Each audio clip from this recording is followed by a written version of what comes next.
Hello everyone.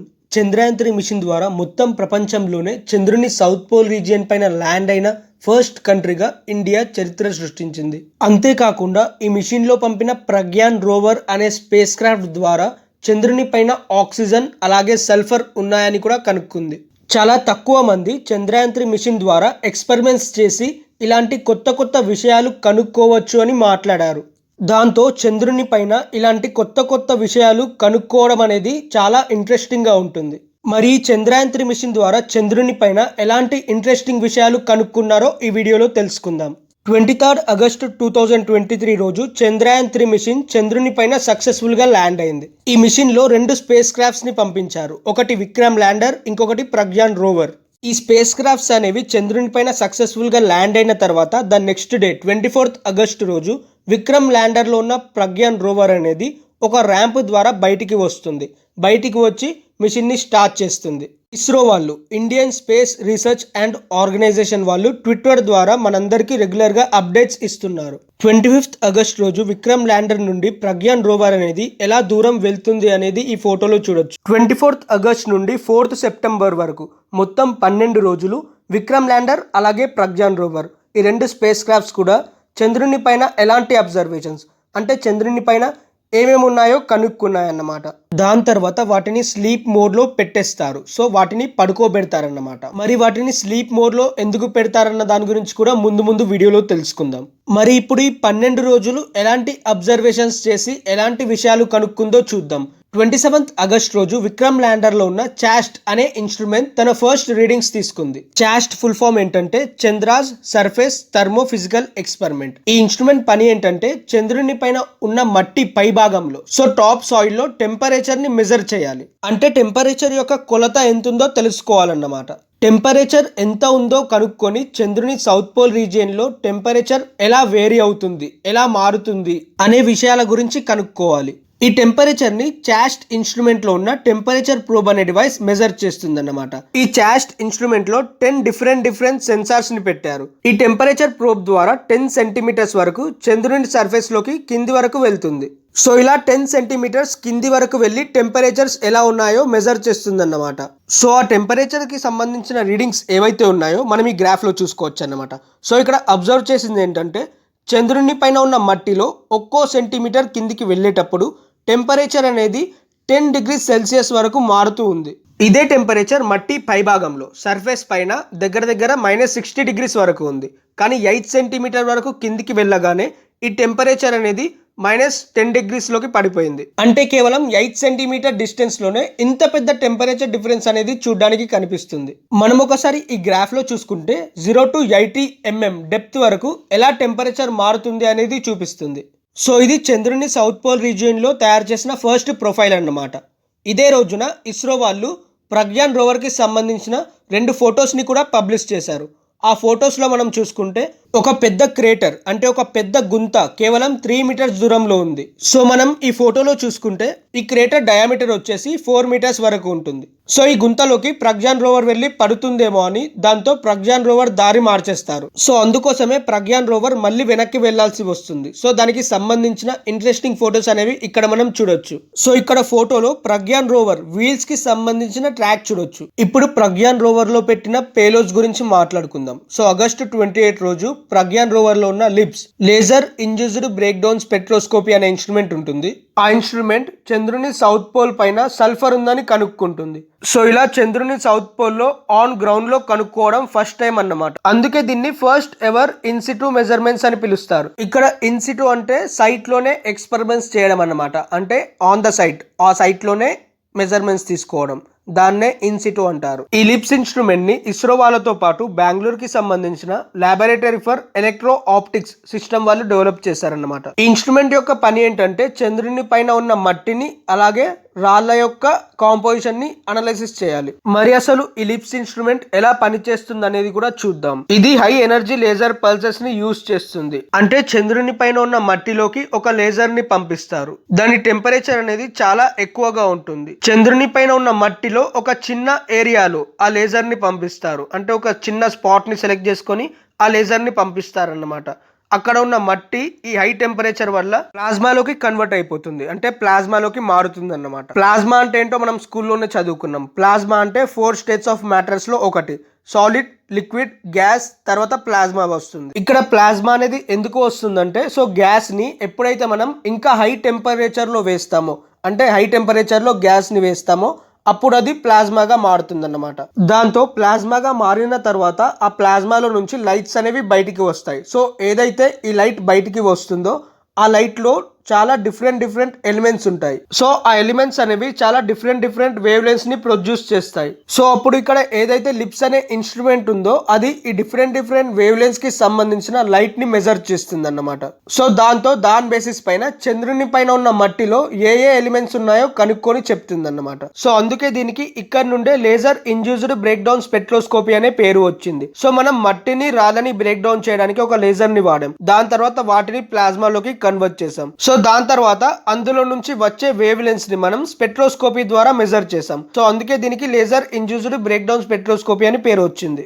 మనం ఒకసారి ఈ గ్రాఫ్ లో చూసుకుంటే, ఈ గ్రాఫ్ లో స్పెక్ట్రోస్కోపీ ద్వారా ఏవైతే వివిధ రకాల వేవ్ లెంగ్త్స్ ప్రొడ్యూస్ అవుతున్నాయో దాని ప్రకారం మనం ఏ వేవ్ లెంగ్త్ యొక్క లైట్ ఏ ఎలిమెంట్ ద్వారా ప్రొడ్యూస్ చేయబడుతుంది అనేది చూసుకోవచ్చు. ఇక్కడ ఏవైతే వేవ్ లెంగ్త్స్ ఎక్కువ ప్రొడ్యూస్ అవుతున్నాయన్న దాని ప్రకారం చూసుకుంటే మనం ఈ ఎలిమెంట్స్ చంద్రుని పైన ఉన్నాయి, చంద్రుని పైన మట్టిలో ఈ ఎలిమెంట్స్ ఉన్నాయని చెప్పొచ్చు. సో మనం ఈ వేవ్ లెంగ్త్స్ ప్రకారం చూసుకుంటే చంద్రుని పైన ఉన్న మట్టిలో అల్యూమినియం ఉంది, ఫెర్రస్, ఐరన్ ఉంది, టైటానియం ఉంది, సల్ఫర్ ఉంది, కాల్షియం ఉంది, క్రోమియం కూడా ఉంది. వీటితో పాటు ఇక్కడ మ్యాంగనీస్, సిలికాన్, ఆక్సిజన్, సో ఇలాంటి ఎలిమెంట్స్ కూడా ఉన్నాయని చెప్పి కనుక్కుంది.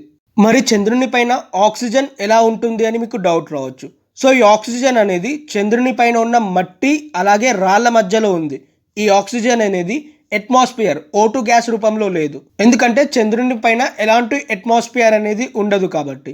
కానీ చంద్రుని పైన ఉన్న రాళ్లల్లో అలాగే మట్టిలో ఆక్సిజన్కి సంబంధించిన ఆటమ్స్ వివిధ రకాల ఎలిమెంట్స్తో పాటు బాండ్స్ రూపంలో ఉంటాయి. సో చంద్రుని పైన ఆక్సిజన్ కనుక్కోవడం అనేది చాలా మంచి విషయం అని చెప్పొచ్చు, ఎందుకంటే ఆక్సిజన్ని బయటికి తీసి వేరే వాటికి యూజ్ చేయొచ్చు. సో ఎప్పుడైనా ఎవరైనా ఆస్ట్రోనాట్స్ కానీ చంద్రుని పైన ఉండి ఎక్స్పెరిమెంట్స్ చేయాలి అనుకుంటే సో అక్కడ ఆక్సిజన్ అనేది అవసరం పడుతుంది. సో దాంతో చంద్రుని పైన ఉన్న రాళ్ల నుంచే ఆక్సిజన్ని తీసుకోవచ్చు. ఇదే సంవత్సరం 25th ఏప్రిల్ రోజు నాసా వాళ్ళు మేము ఆల్రెడీ ఆక్సిజన్ని బయటికి తీసాం లూనార్ సాయిల్లో నుంచి అని చెప్పారు.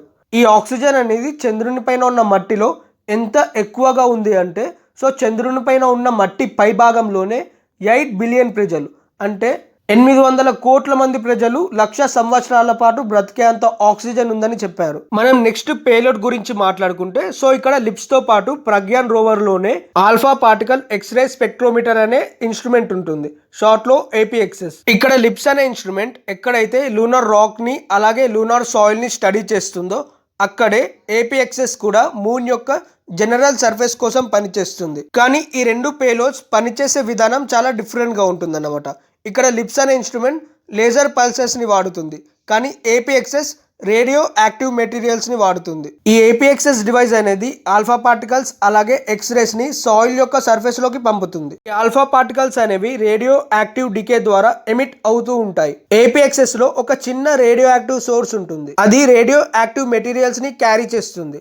ఎప్పుడైతే ఈ ఆల్ఫా పార్టికల్స్ అలాగే ఎక్స్రేస్ వెళ్ళి చంద్రుని పైన ఉన్న సర్ఫేస్ తో కలుస్తాయో అప్పుడు సర్ఫేస్ పైన ఉన్న ఎలక్ట్రాన్స్ ని రిలీజ్ చేస్తుంది. దాంతో అవి ఎక్స్రేస్ ని ఎమిట్ చేయడం స్టార్ట్ చేస్తుంది. దాని తర్వాత ఈ సర్ఫేస్ ద్వారా ఎమిట్ అయిన ఎక్స్రేస్ ని APXS లో ఉన్న డిటెక్టర్ అబ్జర్వ్ చేసుకుంటుంది అన్నమాట. అబ్జర్వ్ చేసుకున్న తర్వాత డిఫరెంట్ ఎలిమెంట్స్ ని కనుక్కుంటుంది.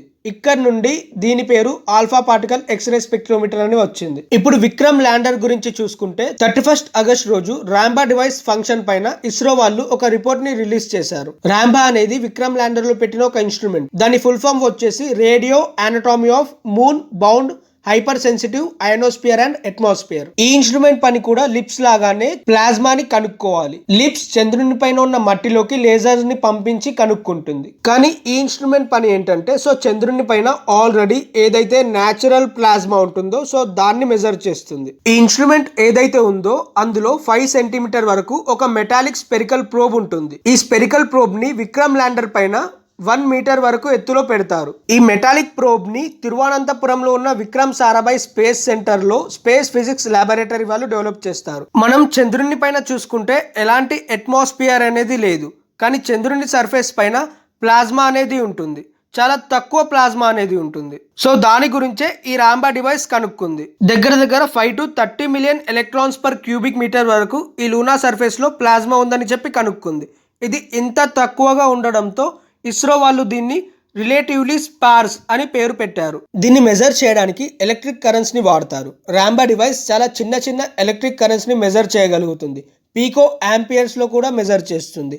ఇందులో జనరల్ గా కరెంట్ ని యాంపియర్స్ లో మెజర్ చేస్తారు, కానీ ఇది పీకో యాంపియర్స్ లో మెజర్ చేస్తుంది. 10⁻⁻12 లో ఈ ప్రోబ్ ద్వారా వోల్టేజ్ ని పంపిస్తారు. రిటర్న్ వచ్చే కరెంట్ ని మెజర్ చేస్తారన్నమాట. సో దాంతో దీని ద్వారా లూనర్ ప్లాస్మాలో అయాన్స్ అలాగే ఎలక్ట్రాన్స్ కి సంబంధించిన డెన్సిటీస్ ఎంత ఉన్నాయో కూడా తెలుస్తుంది. ఈ రిటర్న్ కరెంట్ ని మెజర్ చేయడం వల్ల ఉపయోగం ఏంటంటే, సో దీని వల్ల ఏం తెలుస్తుందంటే, సో రేడియో యాక్టివ్స్ చంద్రుని పైన చాలా ఈజీగా తిరుగుతాయి, ఎలాంటి అడ్డంకులు లేకుండా తిరుగుతాయి రేడియో వేవ్స్. ఒకవేళ ఎక్కువగా లూనర్ ప్లాస్మా అనేది ఉంటే అప్పుడు రేడియో వేవ్స్ కి సంబంధించిన ట్రాన్స్మిషన్స్ అనేవి చాలా డిఫికల్ట్ గా ఉంటాయి. సో వీటి గురించి కనుక్కోవడం వల్ల మనం ఎలాంటి డిజైన్స్ వేయొచ్చు అంటే, సో దాంతో కమ్యూనికేషన్ అనేవి చాలా ఈజీగా జరుగుతాయి అన్నమాట. సో అలాంటి డిజైన్స్ వేయొచ్చు, ఎందుకంటే కమ్యూనికేషన్ కోసం మనం రేడియో వేవ్స్ ని వాడుతాం. ఇప్పుడు నెక్స్ట్ ఇన్స్ట్రుమెంట్ గురించి చూసుకుంటే ఇల్సా ఫైండింగ్స్ కూడా 31 ఆగస్ట్ రోజు ఇస్రో వాళ్ళు షేర్ చేశారు. ఇల్సా ఫుల్ ఫామ్ వచ్చేసి instrument for lunar seismic activity. ఈ ఇన్స్ట్రుమెంట్ ని చంద్రుని పైన జరిగే భూకంపాల గురించి తెలుసుకోవడానికి తయారు చేశారు. ఈ పేలోడ్ లో మైక్రో ఎలక్ట్రాన్స్ మెకానికల్ సిస్టమ్స్ కి సంబంధించిన టెక్నాలజీని వాడారు. షార్ట్ లో MEMS. ఇవి మైక్రోస్కోపిక్ డివైజెస్ కి సంబంధించిన టెక్నాలజీ. ఇవి చాలా చిన్న మైక్రో కాంపోనెంట్స్ తో తయారు చేస్తారు. ఎంత చిన్నగా అంటే వీటి సైజ్ 1 to 100 మైక్రోమీటర్ మధ్యలో ఉంటుంది. ఈ టెక్నాలజీనే కార్స్ లో ఉన్న ఎయిర్ బ్యాగ్ సెన్సార్స్ లో వాడతారు. బ్లడ్ ప్రెషర్ సెన్సార్స్ లో కూడా ఇవే యూజ్ చేస్తారు. అదే ఇల్సాలో చూసుకుంటే వీటిని వైబ్రేషన్స్ రికార్డ్ చేయడానికి వాడారు. ఎప్పుడైతే ప్రజ్ఞాన్ రోవర్ విక్రమ్ ల్యాండర్ నుంచి దిగి చంద్రుని పైన వెళ్ళడం స్టార్ట్ చేసిందో ఆ వైబ్రేషన్స్ కూడా ఇల్సాలో రికార్డ్ చేస్తుంది. ఈ గ్రాఫ్లో మనం చూసుకుంటే ఎక్కడైతే రోవర్ మూవ్ అవుతుందో దీని వైబ్రేషన్స్ గ్రాఫ్ పైన కనిపిస్తూ ఉంటాయి. కానీ మిడిల్లో ఒక్కో లైన్ని నోటీస్ చేస్తూ వెళ్తే ఈ లైన్ ఏంటంటే 26 ఆగస్ట్ రోజు ఒక న్యాచురల్ ఈవెంట్ చోటు చేసుకుంటుంది.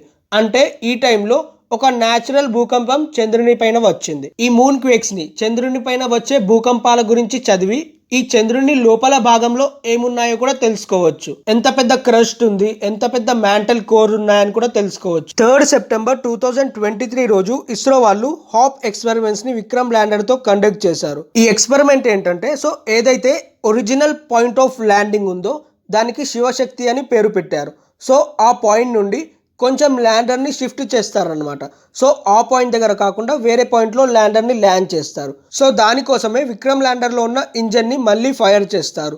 దాంతో మళ్ళీ గాలిలోకి 40 సెంటీమీటర్ వరకు పైకి వెళ్తుంది. దాని తర్వాత 40 to 50 సెంటీమీటర్ డిస్టెన్స్ దూరంలో ల్యాండ్ అయింది. ఈ ఎక్స్పెరిమెంట్ ని కండక్ట్ చేయడానికి ఒక ర్యాంప్ ని పెట్టారు. సో ఎప్పుడైతే ప్రజ్ఞాన్ రోవర్ దిగేటప్పుడు ఒక ర్యాంప్ ఉంటుందో సో దాన్నే మళ్ళీ ఫోల్డ్ చేస్తారు. సో దీంతో పాటు చాస్ట్ ఇల్సా పేలోడ్స్ ని కూడా లోపలికి తీసుకొని ఇక్కడ హాప్ ఎక్స్పెరిమెంట్స్ కి సంబంధించిన ఫొటోస్ చూసుకుంటే ఫస్ట్ ఫోటోలో తర్వాత ఫోటోలో ఎంత డిఫరెన్స్ ఉందో చూడొచ్చు. ఇక్కడ కొంచెం ల్యాండర్ ని మూవ్ చేశారన్నమాట.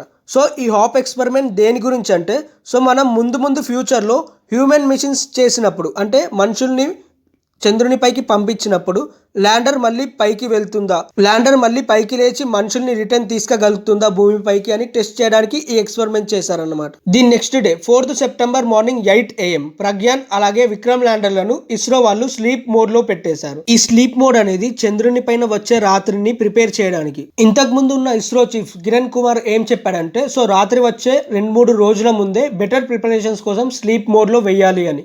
సో దానివల్ల అందులో ఉన్న మాడ్యూల్స్ మొత్తం ఎప్పుడైతే చంద్రుని పైన డే అయిపోతుందో అప్పుడు బంద్ అయిపోతాయని. స్లీప్ మోడ్ లో పెట్టే ముందు ప్రజ్ఞాన్ రోవర్ ని ఫుల్ గా చార్జ్ చేస్తారు. అంతేకాకుండా లొకేషన్ ని కూడా ఎలా చూస్ చేసుకున్నారంటే, సో ఎప్పుడైతే మళ్ళీ సూర్యుడు వచ్చినప్పుడు సో ఆ సోలార్ ప్యానెల్స్ అనేవి ఆ సన్లైట్ పడే దిక్కు ఉండేలా లొకేషన్ ని చూస్ చేసుకున్నారన్నమాట. ప్రస్తుతం అయితే ప్రజ్ఞాన్ రోవర్ అలాగే విక్రమ్ ల్యాండర్ లో ఉన్న పేలోడ్స్ ని ఆఫ్ చేశారు, కానీ రెండిటి యొక్క రిసీవర్స్ ని ఆన్ లోనే ఉంచారు. మనం చంద్రుని పైన 1 లూనార్ డే అంటే 14 డేస్ అన్నమాట. సో 1 లూనార్ డే అంటే 14 డేస్ ఉంటుంది. సో అక్కడ రాత్రి చాలా చల్లగా ఉంటుంది.